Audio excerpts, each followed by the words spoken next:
Welcome to the Tier 2 training on produce safety, brought to you by the New Mexico Farmers Marketing Association with support from La Moñtanita Co-op and the Wallace Center at Winrock International.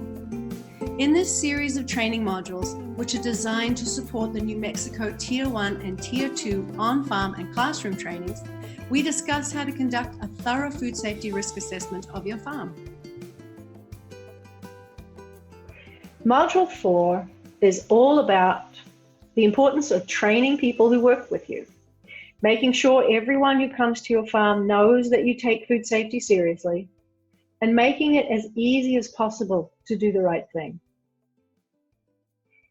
The first line of defense for produce safety on your farm is well-informed and trained personnel.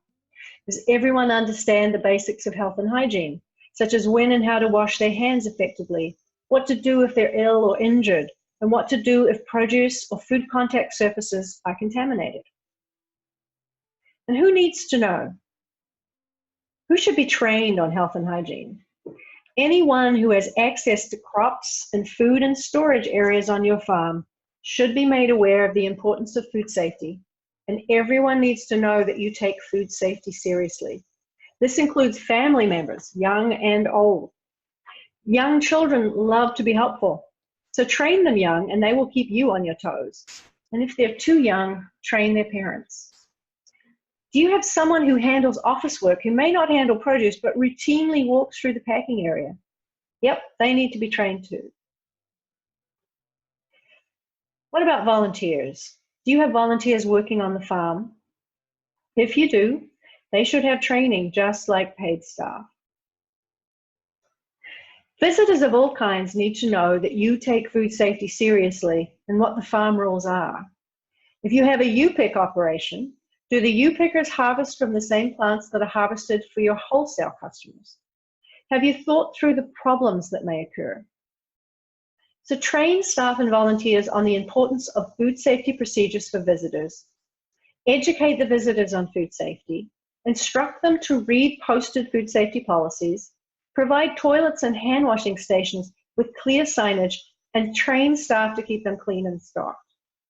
Enforce strict parental supervision of small children. Enforce a strict no pet policy, and have a first aid kit within easy reach. I recommend that farmers post signs and visitors logs like these in a prominent place. It may be awkward at first to have visitors and U-pickers sign in, but they should know you are doing it for their safety. Workers need to be familiar with all the basics. Do they know how they can be a source of pathogens on food?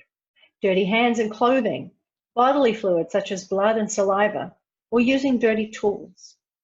They should know that these pathogens can cause serious illness and even death. Workers' hands are one of the most common ways bacterial pathogens are spread. So they should understand that hands are a primary source of contamination and must be washed frequently. Do workers know when they should wash their hands? Before starting and returning to work, after using the restroom, before and after eating and tobacco use, and that's after eating, not just before.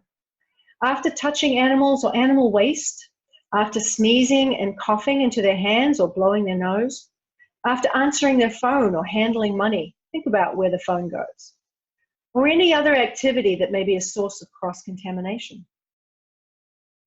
A word about gloves. People tend to think once they put on the gloves, their hands are clean. But whether you use disposable or reusable gloves, you have to wash your hands before you put them on, and change them when they become contaminated or damaged.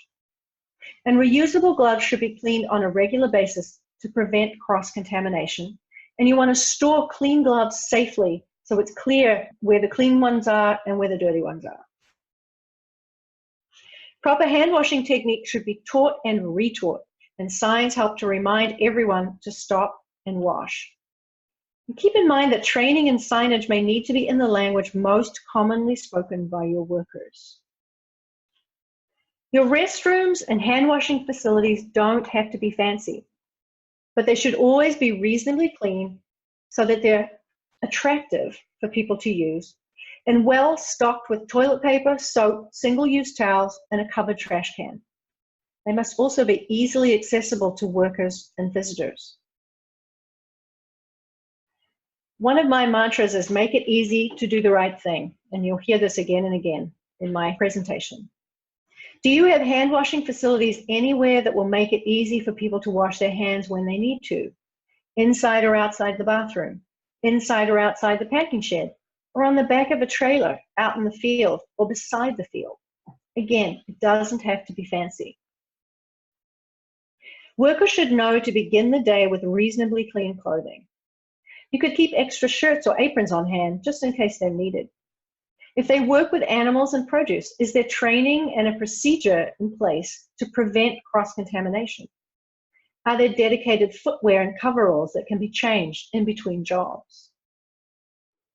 Let's talk about bodily fluids. Workers need to know the risks of cross-contamination from blood and bodily fluid-borne pathogens. Mild injuries like small cuts must be covered with a bandage, and if on the hand, protected by a glove. If an illness or injury is serious, do your workers feel comfortable stopping work, reporting to a supervisor, and getting medical care? Do workers know not to urinate or spit in production and food handling areas, and to cough and sneeze into their arm, or wash their hands if they use them to cover their mouth? Eating, drinking, or smoking and chewing tobacco are all routes for cross-contamination from saliva, except drinking plain water. Do you watch for signs of serious illness amongst your workers? Workers should know they can't work with produce if they are sick and to report illness to their supervisor. Everyone should know what to do if bodily fluids contaminate food or food contact surfaces. If blood or bodily fluids are present on fresh produce or food contact surfaces, be sure to secure the area to stop harvest of contaminated product and to prevent cross-contamination. And you want to properly clean and sanitize food contact surfaces and dispose of any contaminated product. Again, make it easy to do the right thing. Do you have first aid kits and disposable gloves easily accessible? And do you have safety data sheets within easy reach? The safety data sheets provide instructions if someone gets toxic chemical on their skin or in their eyes or mouth. Is there a comfortable and clean place to take breaks away from work areas? Is there somewhere to store personal belongings away from fields and packing areas? Workers are your eyes and ears throughout the operation. Do they know how to identify and prevent contamination and what to do if they think they see a problem? Do they know to watch out for non-human biological, physical, and chemical contaminants, such as dirty bathrooms, broken glass, wood chips, animal poop, or spilt chemicals?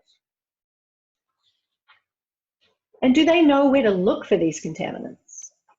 In the fields as they harvest, in plastic totes before they begin harvesting, or in boxes before they begin packing? So prior to them going into the pack house or into the field, we have a system in place where they go through training. So that training takes place usually the first day of employment. We run through the food handling practices and the safety through flip charts through Penn State that we utilize, and a little bit of a program that I've written for the staff. Mm-hmm. Need to be aware that even though we're trying to prevent animals such as deer from crossing the fields, that inevitably some deer are going to get in. You need to be aware that if you see animal feces, either deer or anything else, that you let me know, and then I'll have to come and assess the situation. So again, if you have any produce that you think came in contact with that, obviously don't harvest it. And we'll come and assess, and if it's something that seems to be able to be contained with a non-picking bin or a non-picking bucket, I'll put that over to mark the area. If it's something that's more widespread, I don't think I can contain it, we'll get flags and we'll mark off the area, and then following these we won't be able to harvest for that area again. There are worker training tools available, or you can create your own checklist. The key is to train people before they start work and reinforce the training throughout the season. So whenever you're training someone on a new process, think about where food safety can fit into that training, whether it be harvesting or packing. Signs on their own are not enough. I've seen signs posted on farms that have some scary sanitary conditions, but you can use them to reinforce good training. Don't be afraid to repeat yourself. Good health and hygiene principles can take a while to sink in, and you want everyone practicing till they do it without thinking.